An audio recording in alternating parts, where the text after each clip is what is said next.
Hello, everybody, and welcome to podcast number 56 of The Real Estate Show. I'm Cherise Selley, and with me is Shawna Ewing, and we are a part of Selley Group Real Estate right here in Colorado Springs. We are a brokerage that is tiny but mighty, as we say. And Shawna, it's so fun to navigate these changing real estate waters with you.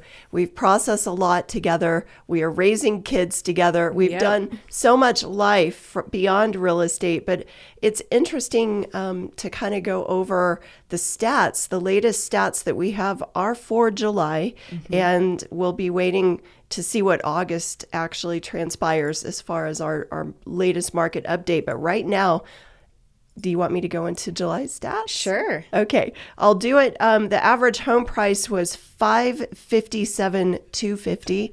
So it was actually up 1.1% from June, which was $551,304. But the median price of a home, so that's taking out the lowest and the very highest sales in the average. So the median price is down 2.5% from June.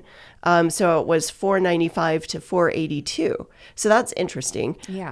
And then taking the new construction sales out, it drops the average price to $549 and the median to $475. So it affects the pricing by several $1,000s there.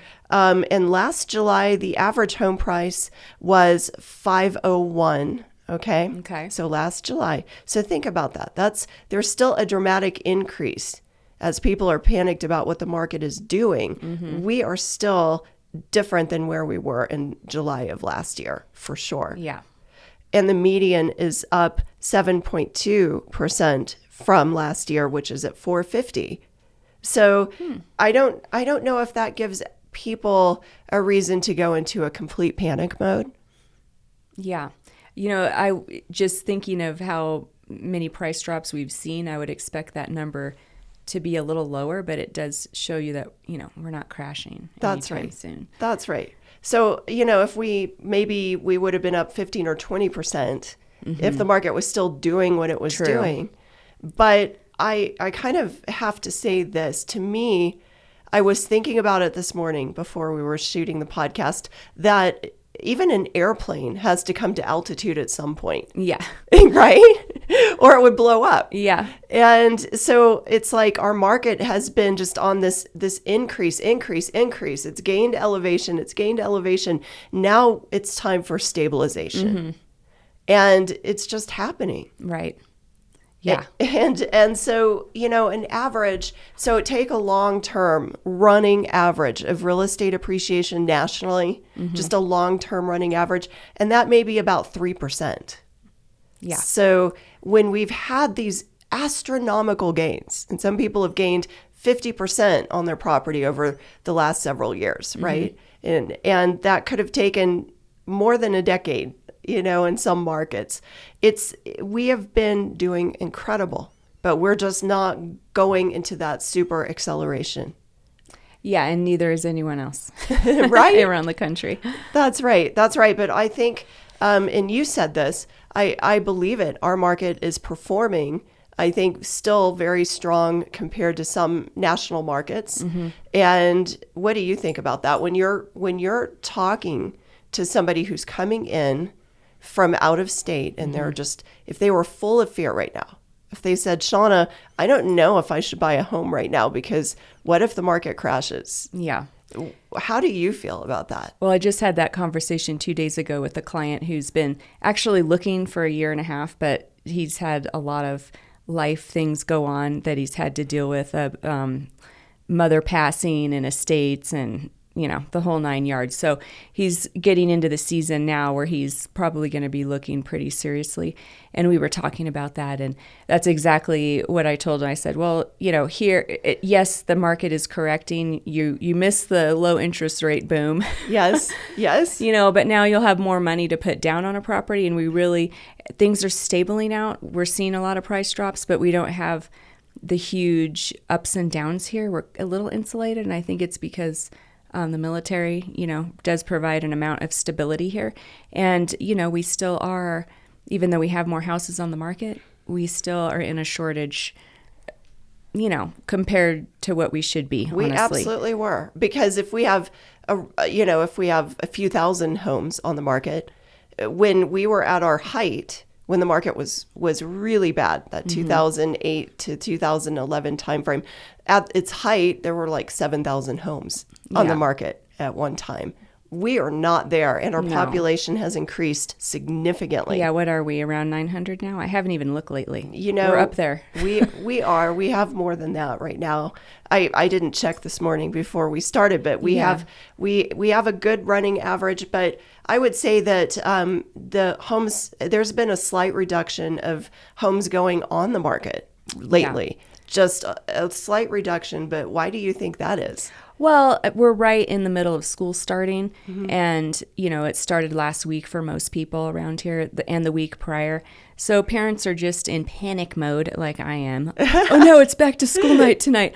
Oh, no, the first volleyball game is happening. And, it's like you're rushing to get your kids all settled, and we're just in that transition period where people are not thinking about going and looking at houses right now. And that's normal. It is normal. Every year. And mid-September they come back around because, a lot of people are like, well, let's nail this thing down before the snow flies. Right. So people are trying to find their gravity in two different ways here. Like one with the market and rebalancing that in their mind, and the other, life changes in school and getting in their last camping trips. Yeah. There's a lot going on right now. That's so good. And I think that's really, really important to say. And, the other thing about inventory and showings, I would just say this. The last time, according to Ben Day, who is a friend of mine and a manager over at Sotheby's, I thought this was interesting. Some people say that a market that is a balanced market is a 6-month market. But for Colorado Springs, I don't really believe that 6 months is exactly a balanced market. The last time we had that, according to Ben Day's stats, it was in 2011 that we had a 6-month supply of inventory. So it might be more like 4.5 months. And that was when, properties were worth, we were at our low. Exactly. At the crash of the market. That's why we had so many. Yes. So I would just say, people, it's important to not give in to national fear and panic. There are things happening, yes, but I still think that people have to make a decision about a purchase.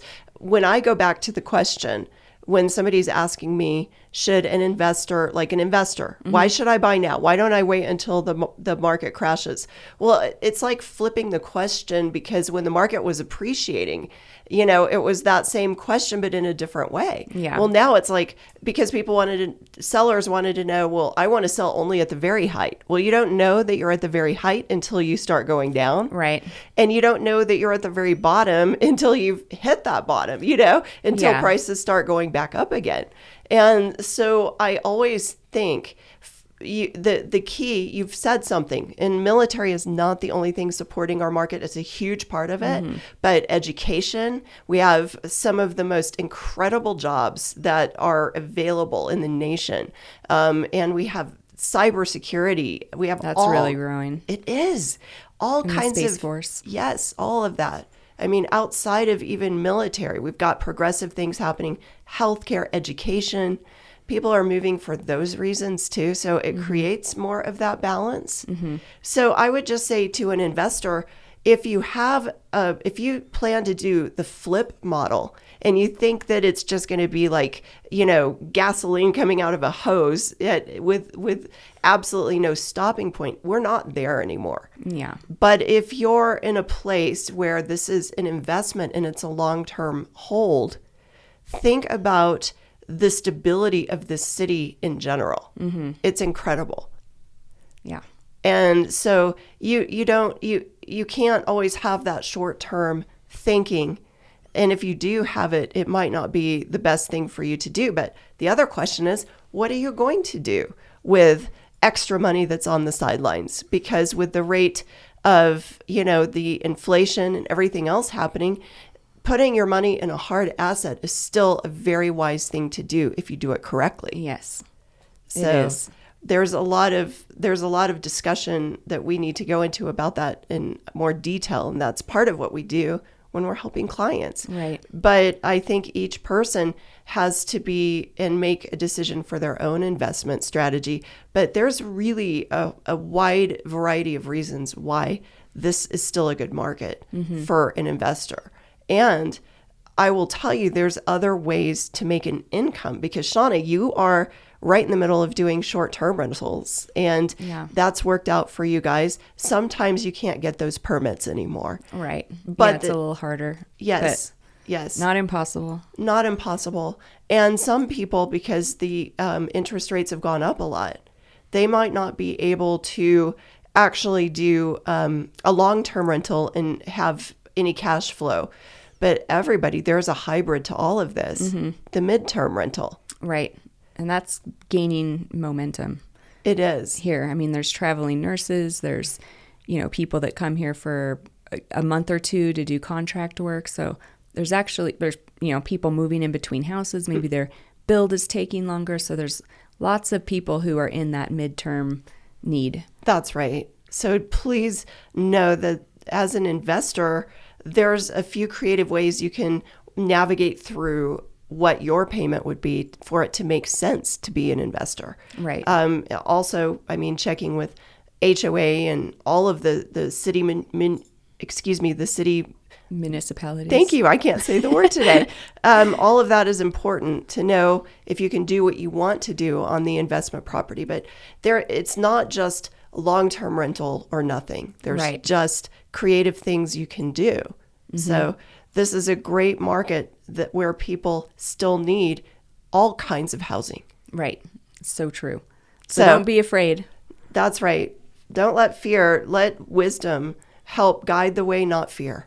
Because with fear, nothing gets accomplished. Yeah. It just keeps everybody in paralysis. And it's not about staying paralyzed. It's about maybe moving forward with a different plan, but in a very healthy way. Mm-hmm. Good words. That's what we want to help people do. So thank you so much, Shawna, and we will catch you next time, everybody. We appreciate you tuning in, and we so look forward to helping you as we learn this information. We want to continue to share it with you.